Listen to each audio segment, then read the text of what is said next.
Greetings, friends, and welcome back to the Musings from the Mount podcast. I am your host, Joseph Carenza. In today's episode, we begin a transformative journey through the mysteries of death and dying. This is a 3-part series where we explore death not as an end, but as a portal, an essential process that plays a vital role in the evolution of consciousness. By introducing the intriguing concept of the near-birth experience, we challenge the conventional views on life and death. We unpack how releasing our fear of death can unleash our creative potential and deepen our understanding of life's true purpose, and how we can approach death as both an individual and a collective journey. We hope you enjoy it. And if you do enjoy this podcast, please consider going to meditationmount.org and donating. Your donation helps us to bring you this podcast as well as all the other programs the Mount produces, both today and in the future. We're incredibly grateful and honored by your support. All right, back to the podcast and a near-birth experience.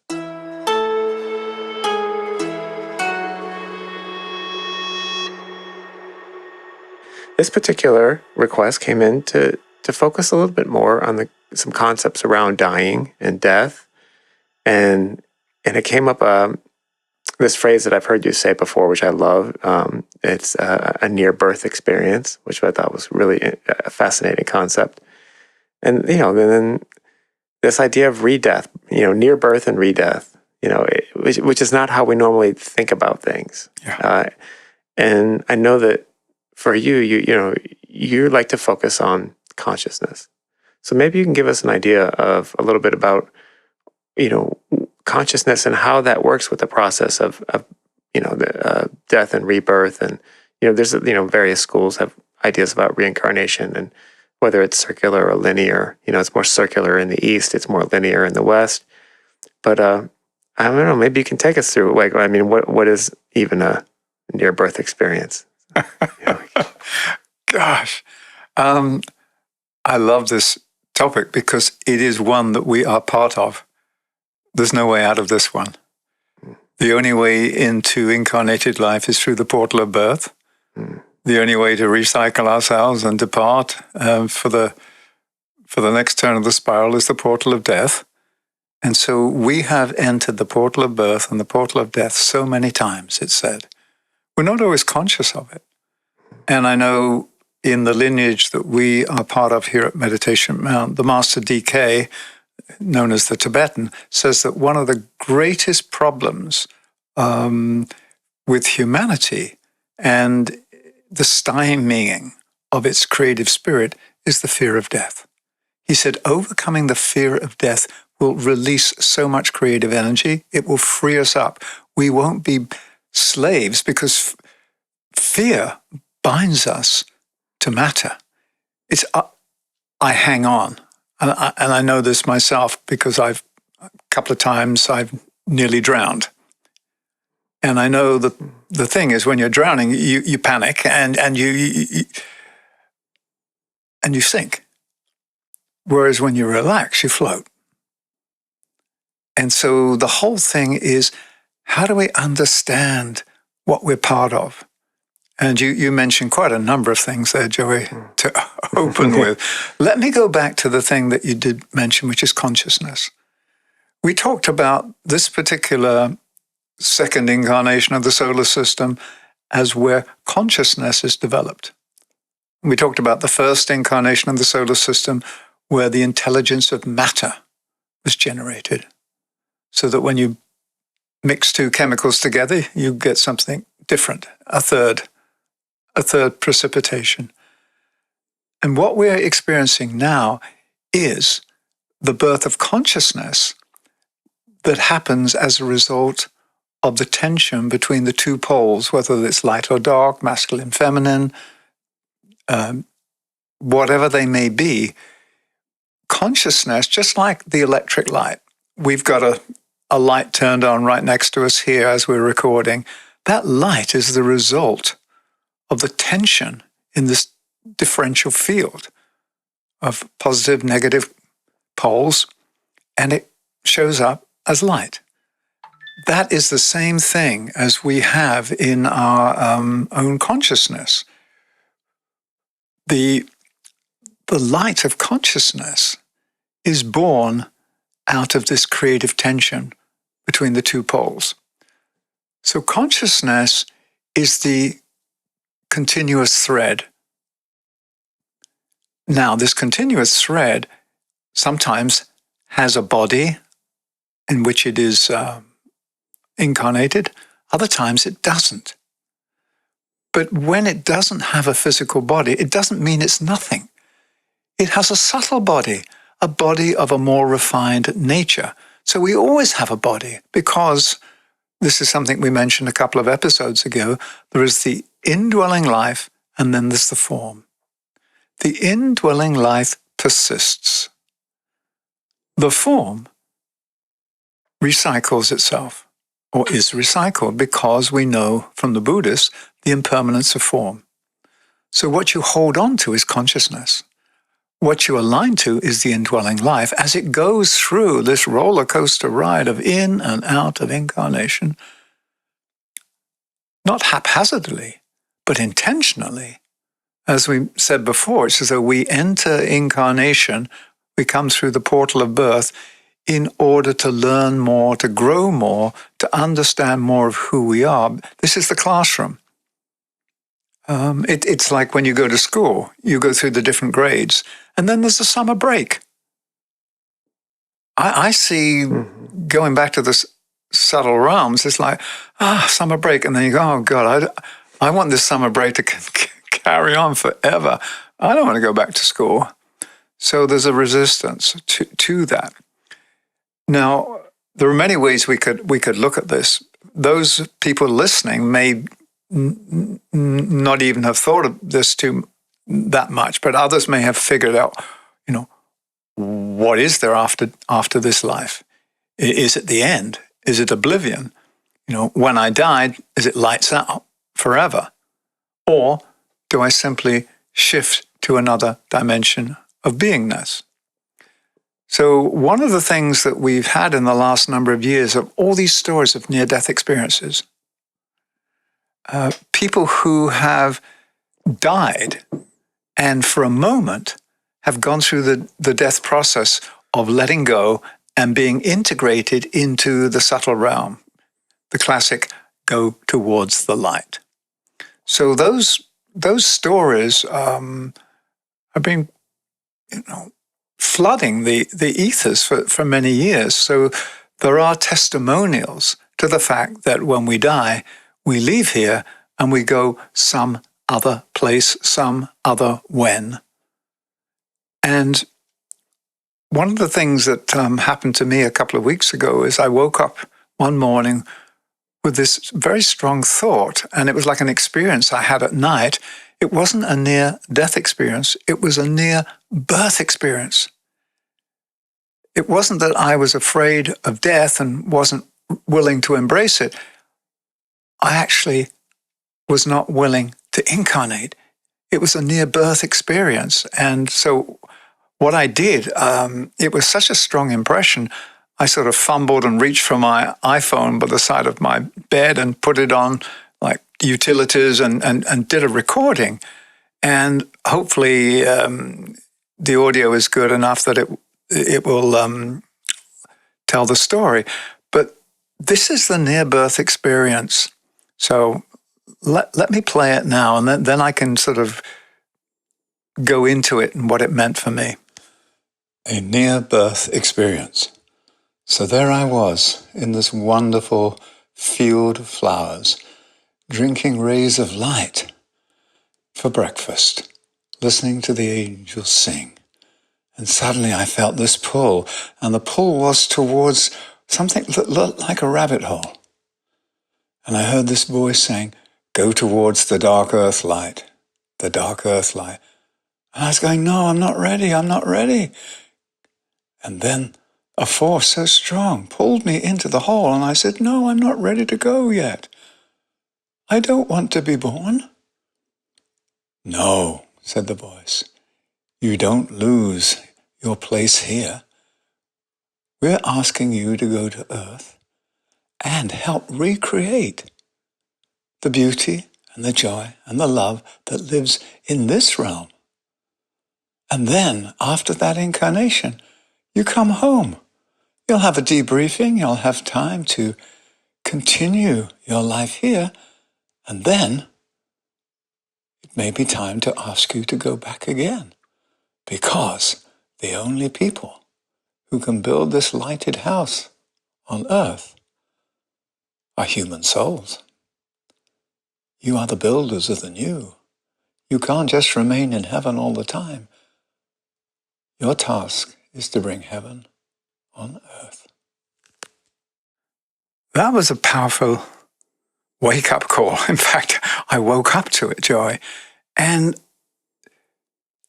it showed me the other side of things. The fear of death, but also not so much the fear, but the, oh my gosh, here we go again. I was having such a peaceful time here. It goes back to comfort. I was comfortable. And we know that comfort is the death of spirit. Comfort doesn't mean you're not at ease.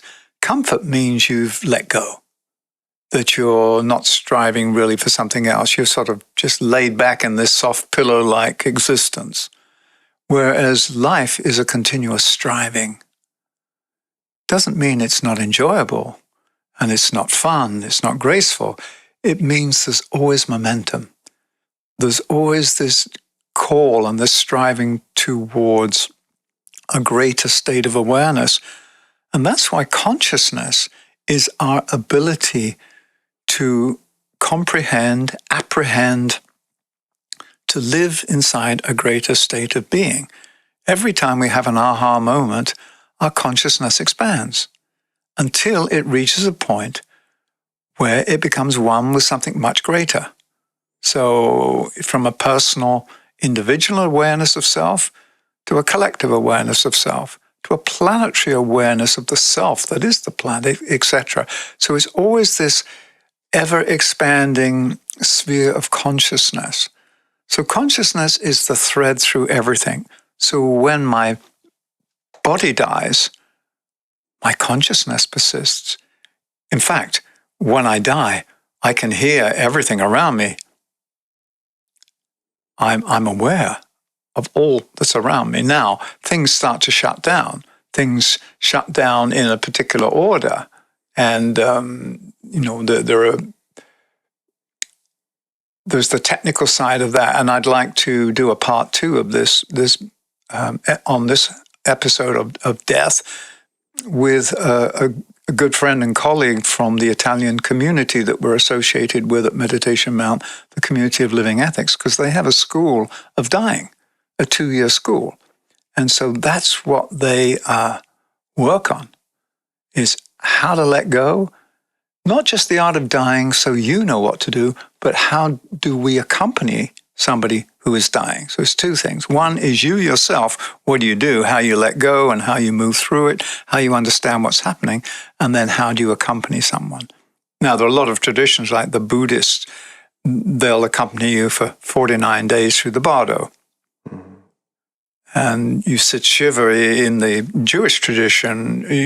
There's always these traditions of how you accompany a soul that is leaving and certain rites and practices that release the soul. It's about releasing the soul. So not so much in this episode, but I think in the second episode, we can look at how do you prepare for death when you pick up the signals. We know that animals can pick it up and they'll go and start to make arrangements. They'll disappear. Right. And because it's a natural signal. Oh, it's time to let go. Mm-hmm.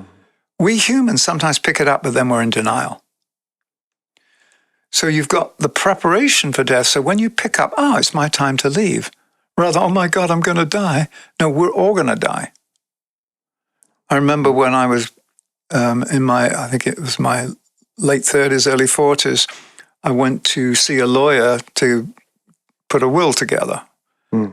And I said, look, I want to put this will together so when I die, everything will be in order. He said, very few people say when, most people say if. Mm.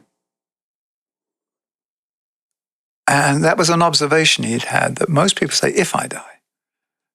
rather than when I die, under what circumstances. But if I understand that my life continues as consciousness, sometimes it's in the body, sometimes it's out of the body, it takes away a lot of the fear and the pain and just the whole angst of life and death. Mm-hmm. So I don't know, I mean, maybe this is a time just to pause and ask you to, you've met death, I've met death. We've been very close to death. What's that encounter been like? What has it shown you, and what's your current relationship with quote unquote death and dying, this whole process, Joey? Yeah. Well, for me, I've had 3 experiences in the recent couple of years. 2 of which, 2 of our closest pets passed away, and both times I was lucky enough to be able to hold them on my chest and while the process was going on. And I mean, it was one of the most profound things I've ever experienced. When our dog Lucky, when she passed, I actually felt her soul leave her body. And it was beautiful. And I've never really been scared of death. I've never really had that fear. That's not something that really ever really kind of manifested itself in me. But I found that it was so much harder when my dog Stoops passed. For the first time, I really felt attachment to a form, even though it wasn't my form. It was I'm continue to have struggle releasing my attachment to his form, and then I've also I had a near death experience, not physically but mentally, and it was very beautiful. Like I watched my soul leave my body. It was very beautiful, and that experience released any lingering fear that I have of death at all. But I still have that attachment to Stoops' body. And I was wondering, and that's one of those things, like, how do we release our attachment to form, even if it's not our form, It's interesting, and I don't want to sort of use this analogy to say this is your relationship with Stoops, but I'm going back to my son and daughter, and also me. When I grew up, I had a blanket, a security blanket. And the most painful thing is when that blanket had to be washed. Yeah. You're standing there waiting for the thing to dry, and then you're giving your blanket back. Yeah. It's a blanket. But what it represented was security, comfort, reassurance. Yeah. The reassurance comes from the knowledge that death is an illusion. There is no death of consciousness. There is death of form. Right. And we see that in nature. You just said about the Stoops, your dog that died. As a gardener, I'm dealing with death all the time in the garden. Absolutely. And that's how the compost pile is enriched. But I know that with the perennials, when they die back, they're going to come back next year. And if they're annuals, they usually self-seed. They leave seeds of themselves, and then they reincarnate. Yeah, it's actually, when you think about the intensity of like a rainforest, people are often say, oh, it's just teeming with life. But if you really look at it, it's actually teeming with death. It's constant death. It's a slaughterhouse in every direction.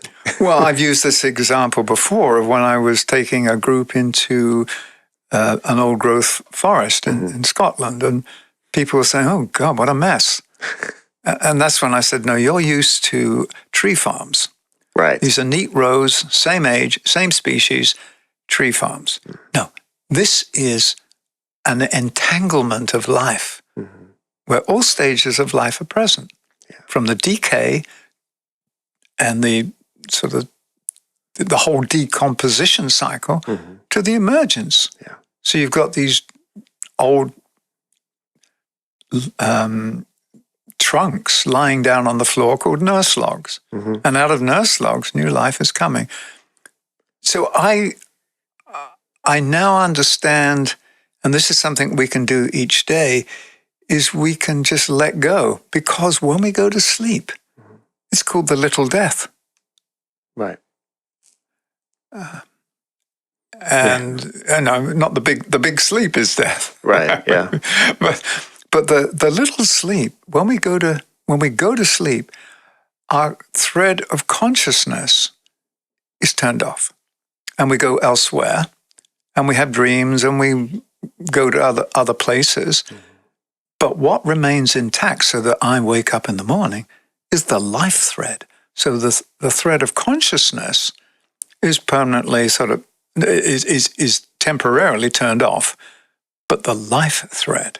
Now, when it's time for the soul to let go of its body, it sends out a signal that turns off the life thread.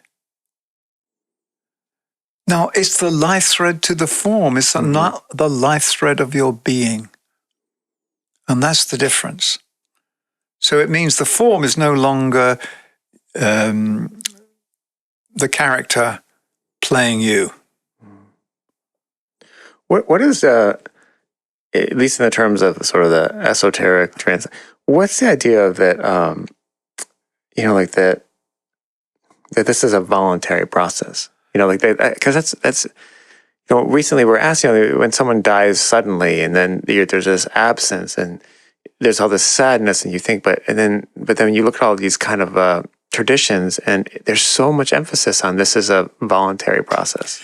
It's voluntary, and sometimes you can be involved in an accident. Say an airplane goes down.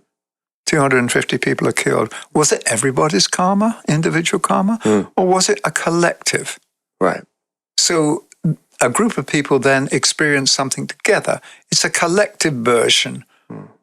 So there are no accidents. The question is, was I fated, or did I sign up for this group experience? We don't know. And all I know is there are no accidents and we're not victims. In times of warfare, people are killed. I mean, bombs are dropped. Yeah. Innocent, quote unquote, innocent people are killed. Basically, what we're saying is rather than innocent people and saying the different camps, human beings are killing human beings, period. Human beings are taking away the form of the spirit of humanity. That's what's happening. Yeah.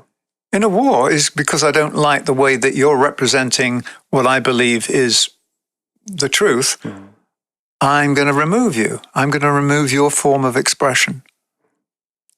So what we do with war is removing the forms of expression of something we don't like or disagree with. Yeah. Violently. And then in the end, we've just, for instance, a few days ago, it was actually, was it yesterday? Was July the 4th, Independence Day. What if we enter a period where the principle of unanimity reigns, one of the principles we hold, at the heart of our work here at the Meditation Mount, where every day is an interdependence day, where there is no separation, where we know that we are connected. We're different, but we're connected. But the difference doesn't cause us to kill each other. The difference causes us to celebrate the diversity. We have not reached that stage because of the fear. One, the fear of death. The other, the fear of what you represent is not me, and therefore you must be a threat to my identity, because my identity is tied up with my beliefs, my opinions, my feelings, my forms. Therefore, I will fight to the death. And therefore, what we're doing is the preservation of form. Now, we may be fighting for an ideal, but what is that ideal? Is the ideal a crystallized belief that is a fanatical path? Or are we upholding freedom, the freedom of the spirit? So, and sometimes we're not at a level of consciousness where we can work it out. So we have to work things out at the level we're at, which may be war. Doesn't mean war is good. It means war is the only way we know at this time until we learn better. We learn that this is crazy.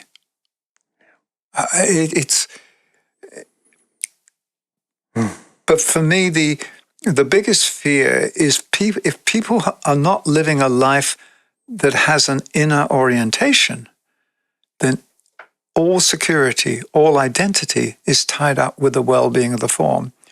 And I know we're talking about new technologies helping us prolong life. That doesn't mean immortality is not the preservation of the form. Immortality is the continuity of consciousness. Big difference. Huge difference. So you've got a lot of people going to all these longevity clinics and taking all these supplements to prolong their life. No, to prolong their form. Life persists. Life is not going to end. Life does not end. It goes through the stages of birth and death, or, if you like, birth and re-death, death and rebirth. Yeah. It's all the same thing. It's a near-birth experience. It's a near-death experience. It's wherever we're hung up. You know, for me, my fear is, oh no, God, not back to Earth. Don't send me to Earth. Yeah, no, I think that as this incarnation goes through, I keep taking more and more lessons on being like, I just don't want to do this. I want to get as much done as I can. I don't want to have to learn all this stuff again. You know. And for me, when I get into that space, something just gently whispers in my ear, yeah, but you're going to have to come back and do it with joy and total surrender. Yeah.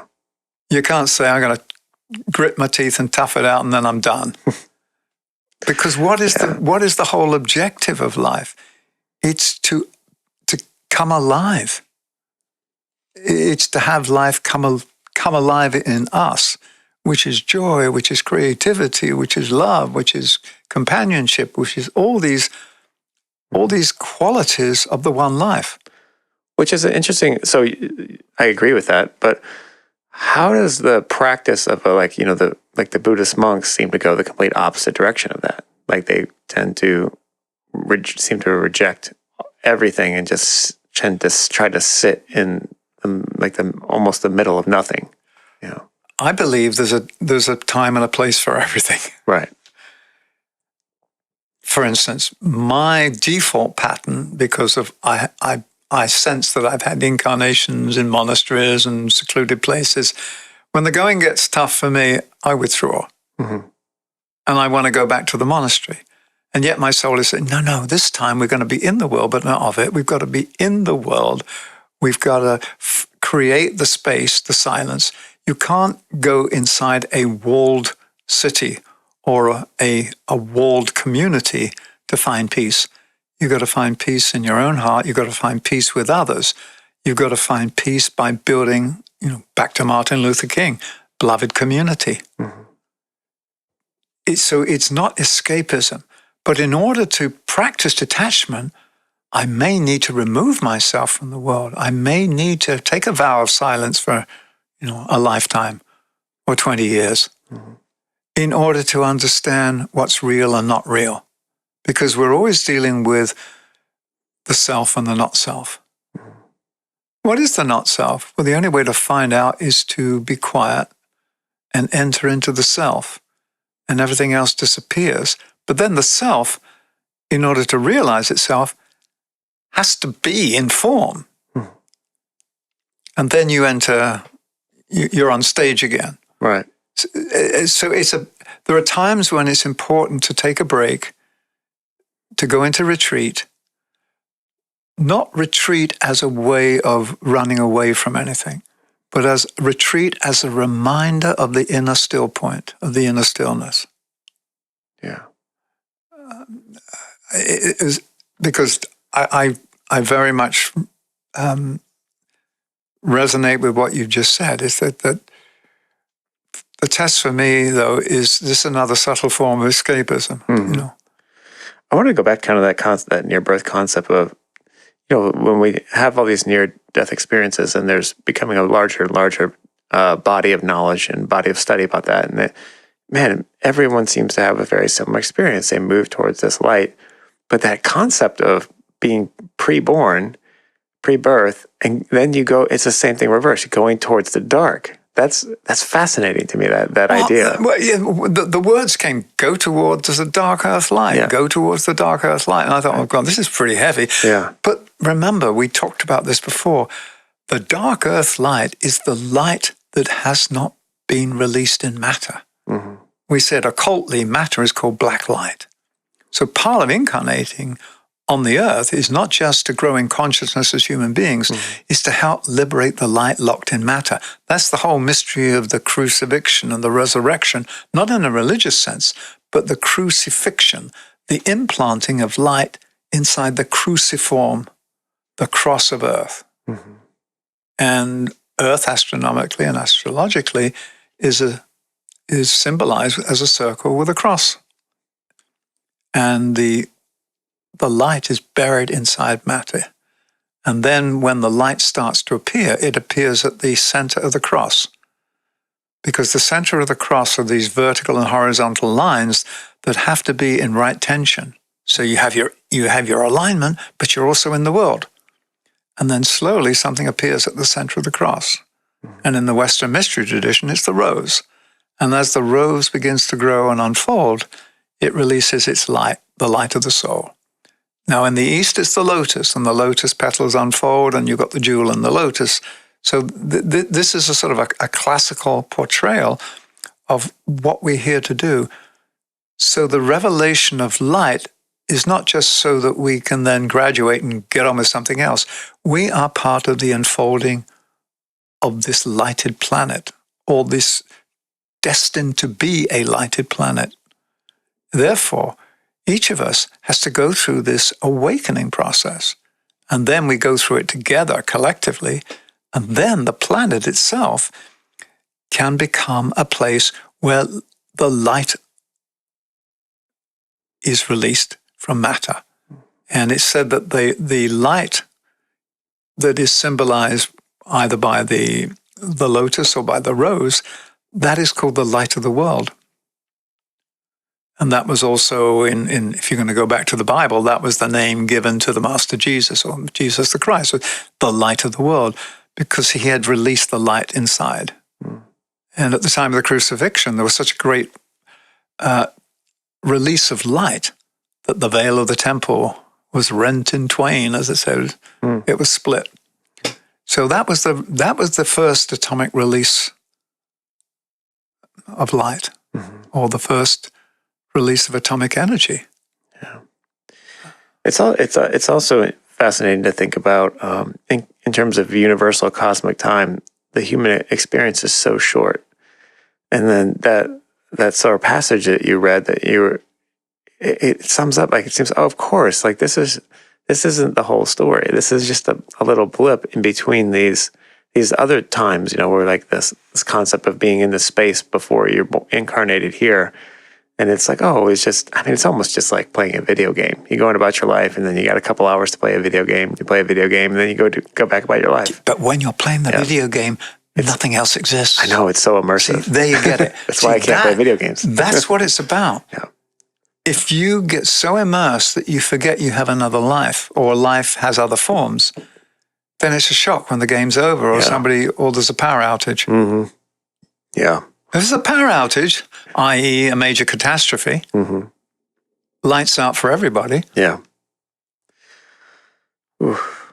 So, but that is, and kind of keeping with that, and that theme is just, like we were talking about before this podcast, how sometimes you get a signal when something is preparing to shut down, and we really feel like both of us have felt this in one way or another, that signal is being sounded, whether it's for our civilization or for our species, but there's a changing of the guard, or there's a coming to a close. One door is closing, and right. People who are sensitive are feeling that, and it can be overwhelming. Well, we go back to this concept, or this reality of the indwelling life and the form. The indwelling life creates a form that is useful. When it is no longer useful, it's recycled. At an individual level, at a collective level, we as humanity have created an outer form called our society.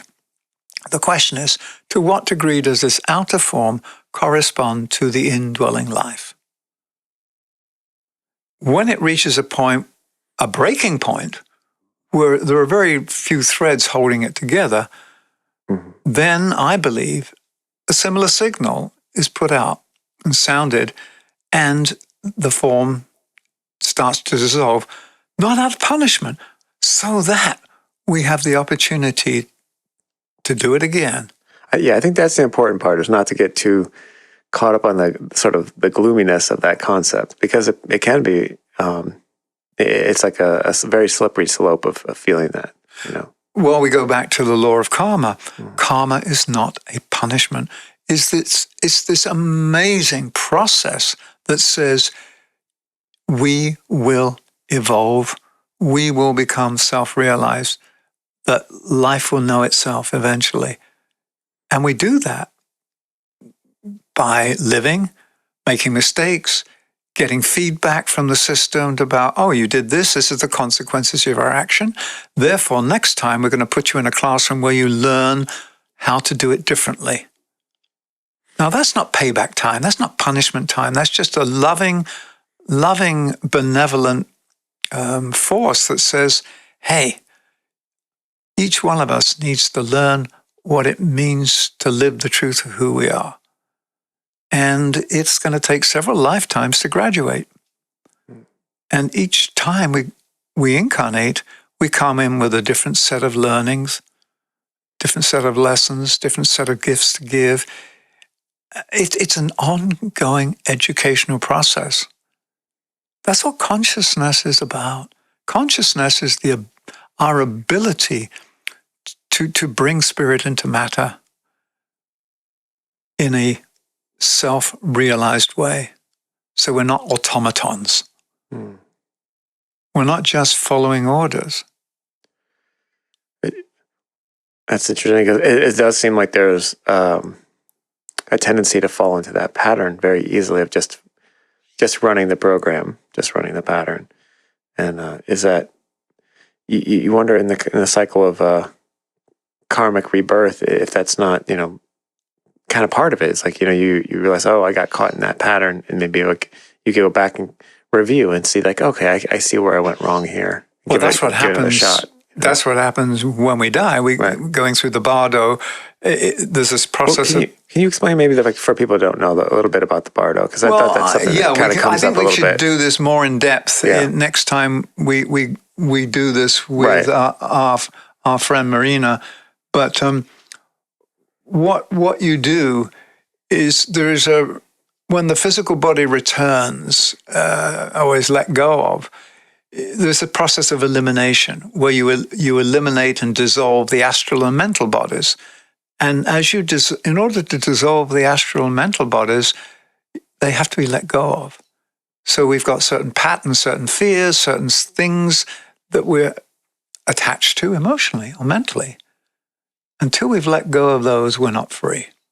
And if we die and what we haven't let go of or mastered or overcome, that's still something to be worked through. So it becomes part of the lesson plan for next time around. So it's said that we go through this life review. Yeah. And during the life review, you can take a good look at yourself without blame or judgment and just say, this is another way of doing it. So next time, I choose to do it this way. Yeah. And okay, but it isn't just, okay, I'll do better next time. We actually have to live it out. Don't take my word for it. I have to live the word. Yeah, that's the trick. Agni Yoga says, don't make promises, action. Mm-hmm. It says, hey, I promise to be better next time. No promises, action. Because we're here to make the word flesh. Therefore, the whole process of the review and then the coming together of our soul with the lords of karma and all the beings that say, this is how far you've come in your learning process. This is what's still left. And here's your next classroom that can serve you, but also serve the world.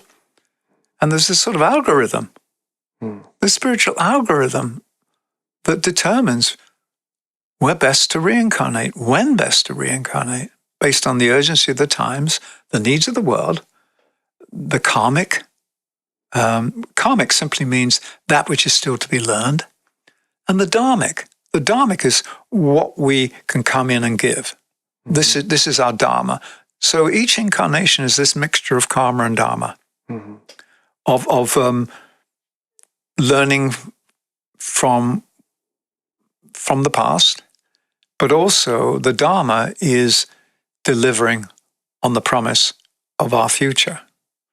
So you've got this mixture. Mm-hmm. I don't want to oversimplify it, but the thing is, we're not being punished.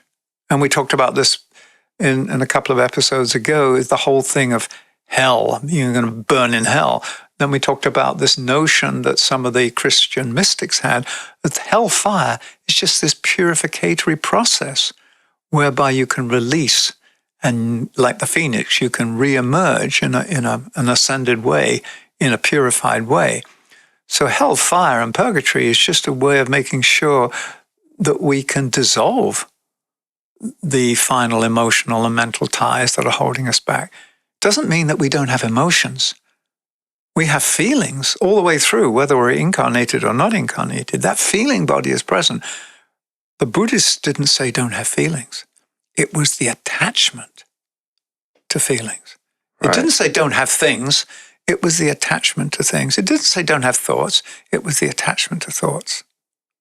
Mm-hmm. So it's non-attachment to the forms of expression.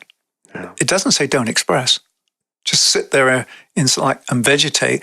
That is not meditation. Vegetation is not meditation.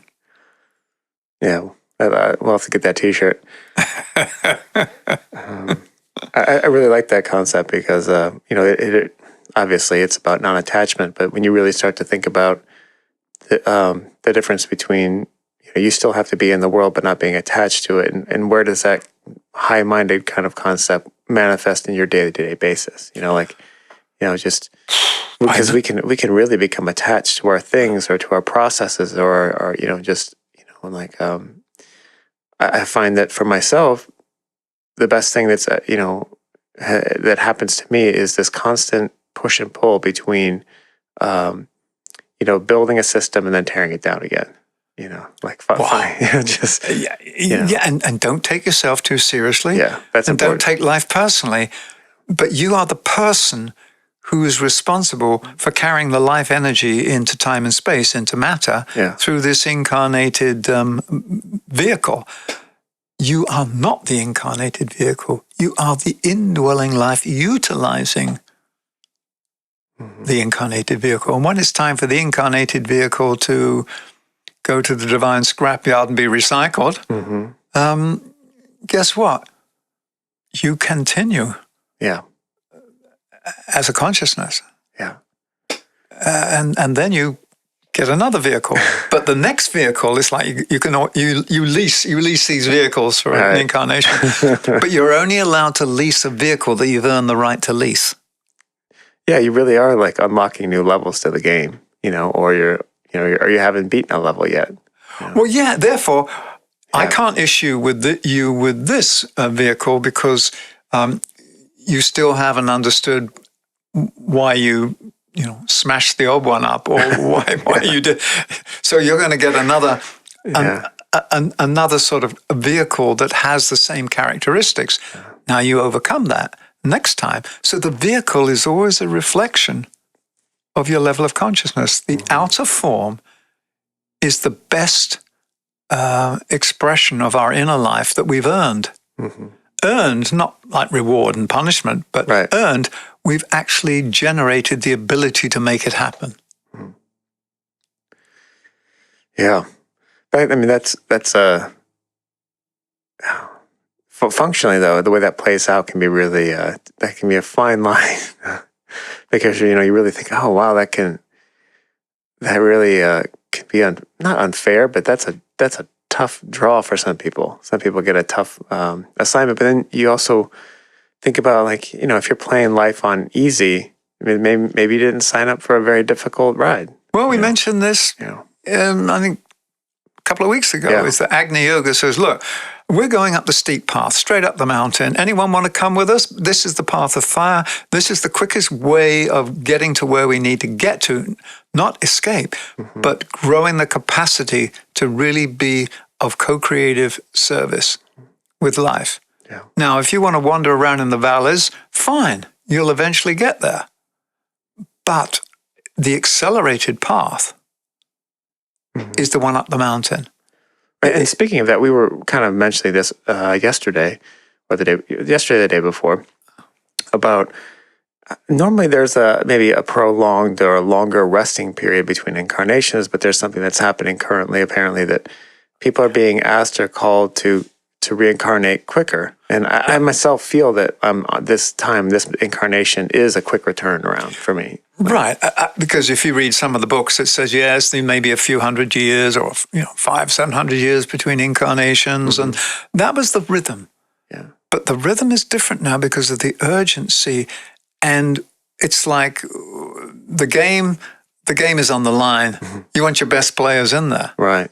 So my understanding is that those souls that have really reached a point where they can be useful to something greater just than themselves are being asked, hey, how about another tour of duty sooner rather than later?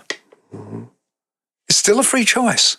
Yeah. But in the end, you can only say yes because what you've signed up for, you've not signed up for something as a separate individual soldier. You've recognized that you're part of life. So when you say yes, you're saying yes to the life inside you. You're saying yes to your destiny. Therefore, it isn't, okay, I guess I'll go back and help out and begrudgingly or out of duty. No, you say, yes, of course I'll go back. Of course I'll be of service because I am life and life is calling us rather than somebody else is calling us. See, this is the thing. When I think somebody else is telling me what to do, I'd say, yes, says who? But when I realize life is only life, I'm an aspect of life. And when it calls to me, I have the choice of how I respond. And the more I mature, the more readily I respond to the call of life because I'm more equipped and I don't have the fear. For me, it's the fear of rebirth, not the fear of death. Hey, man, I was having such a lovely time here. Yeah. Comfortably numb. Yeah, that's a very good point. But I think you're absolutely right, Joey. There is a speeding up because we're reaching that crunch point. And because the forces of involution, the forces of materialism have reached, if you like, their zenith, they're exerting their greatest influence and the greatest pressure before they're done. There is a need for those who are equipped to do two things. One, to release the light in matter, and the other, to not be attached to matter. So when we come down, we are these, if you like, compassionate warriors who wield the sword of love and are not duped and are not tricked by all the snares and all the temptations of matter. We still enjoy matter, we still utilize matter, but we're not hooked. It's the same as becoming clean after becoming addicted. When we're addicted to matter, then the forces of materialism, they're the supplier. Yeah. Yeah. And the first one's free. And the first one's free. Yeah. Absolutely. So that I believe is what is happening. And the more aware we are, the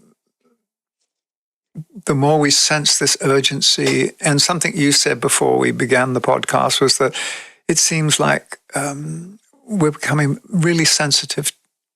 It's too much. The signals are too strong at the moment. What's happening on the planet is screaming at us. And what's screaming at us is things are out of balance, things are out of alignment. We're killing each other. We're doing things that are not expressions of the qualities of the soul.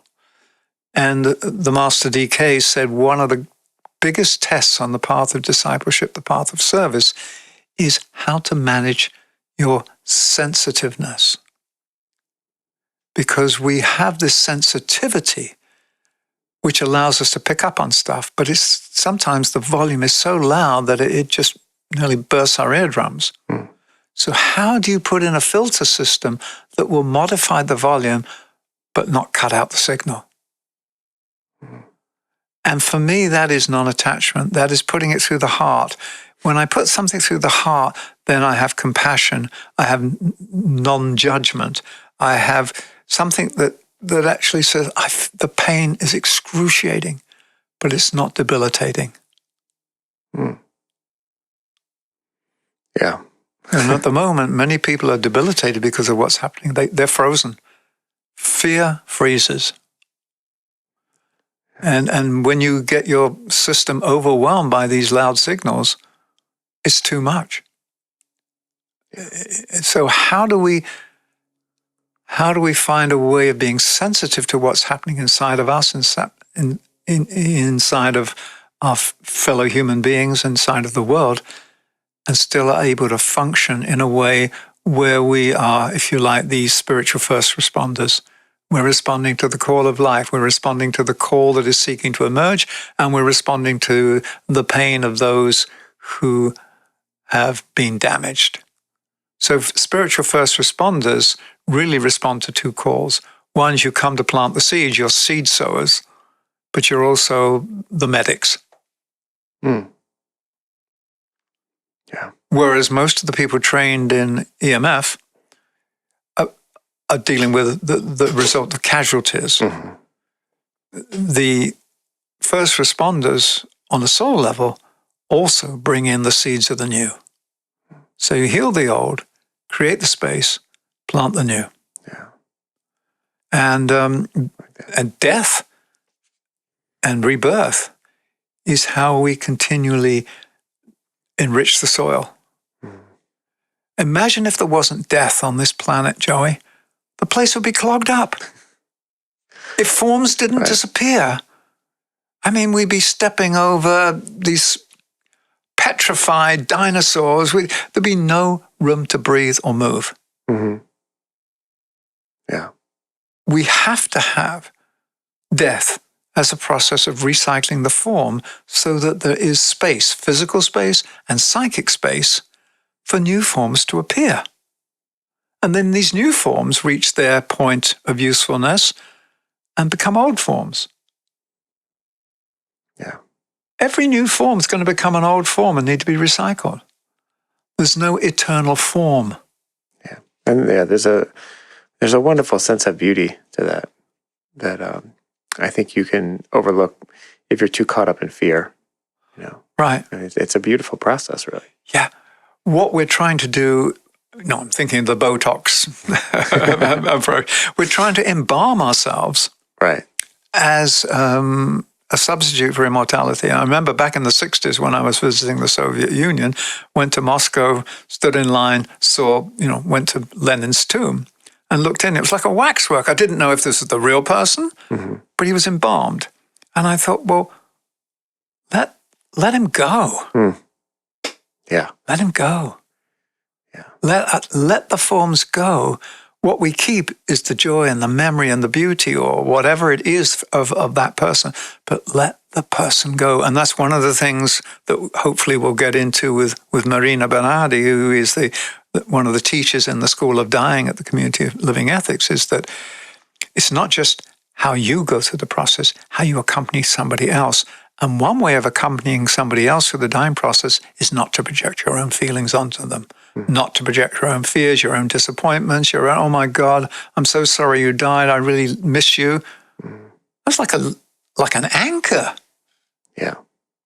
Rather than saying thank you for our friendship, which is eternal. This form of friendship has now come to an end. I wish you well. And I'll probably see you later when I let go of this form, et cetera, et cetera. So it's a whole reorientation of our relationship with each other. Otherwise, we have codependent relationships unknowingly with somebody because they represent my security blanket. Right. Not just dogs, people do that, Joey. I mean, I'm speaking from my own experience. Yeah, mine too. So, sometimes I don't see the person. I just see, oh, there's a nice security blanket. Yeah, and that's important that's an important lesson. And it's a hard one that because we definitely crave security as humans, And yeah, that's been the resolution of attachment has been a big factor in for me, at least, for the past couple of years. And it's I feel like people are starting to panic a little bit because these forms that are even if they're just a myth that we've created, whether it's how we feel like day-to-day life should look. We just had the 4th of July here. We tend to identify with the form called this country, or we think about how it should be. Man, the attachment to that form is where everything really goes sideways. Right. I remember once after watching a Japanese samurai film, the samurai said, "This is a good day to die." Yeah. And I thought, wow, how that's like being, and I thought, no, there's something's missing. So I added on, "This is a good day to live." So my mantra is, this is a good day to die. This is a good day to live, which means I am open to life in whatever form it takes. Whether it's a formless form or more subtle form. Remember, everything is a form. The whole of the universe is the form of the indwelling life of the Creator. Mm. And guess what? Stars die. Mm-hmm. Yeah. And then they make us. You mean we're stardust? That's right. Well, how'd you get stardust? Oh, it's recycled stars. That's right. So it's how to overcome the fear of death. That's the first act of liberation. Mm. And it has to do, the fear of death, when you really unpeel it, is the fear of the loss of identity. Mm. Yeah. Sure is. And if I come to a point where my identity is an inner state of being and not an outer form of expression, I have a chance of not getting stuck. A lot of people get stuck in the death process, and they hang around. They're called ghosts. Yeah. Yeah. Ghosts are often people who don't realize they've died, or they're so attached that they can't let go. There's some sticky threads. That's right. So part of the release when we go through the death process is making sure that there are no sticky threads holding us back. We can do that ourselves, and we can do that with the help of others who accompany us. Yeah. You got to cut those cords. Yeah. Cut those cords and be re-deathed. Yeah, it's birth and re-death. Mm-hmm. It's this continuous cycle through the portal of birth, the portal of death. That's how we move on this evolutionary spiral. Yeah. If the evolutionary spiral was just the one form that kept growing, it would be ridiculous. Mm. And boring, if nothing else, the universe seems to love novelty. So, Yeah, novelty means new wine in new bottles. Mm. So why try to keep your old bottle alive for 1,000 years? Yeah. All right.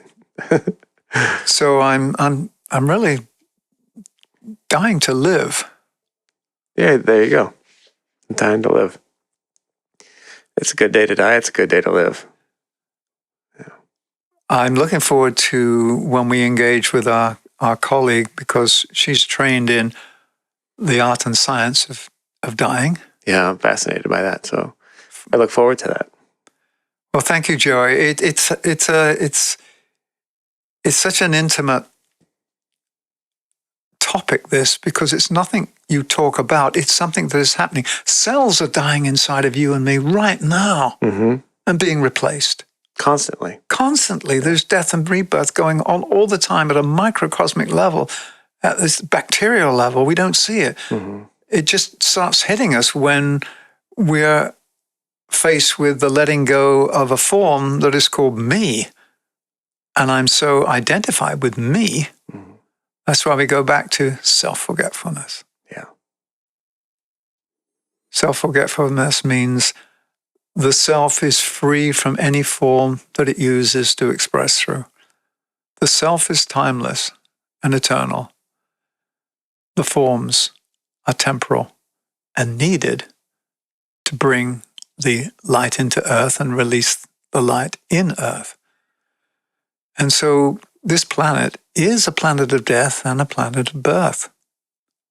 And that's what the whole story of the crucifixion and the resurrection was in the Bible. That's the whole story you see in nature, with the decomposition of plants and the reappearance of new life through the seeds. Yeah. Yeah. Well, it's beautiful. And that's a great place for us to wrap. Thank you. Thanks, Joey. All right. Look forward to the next episode. I'll see you next week. Thank you. All right.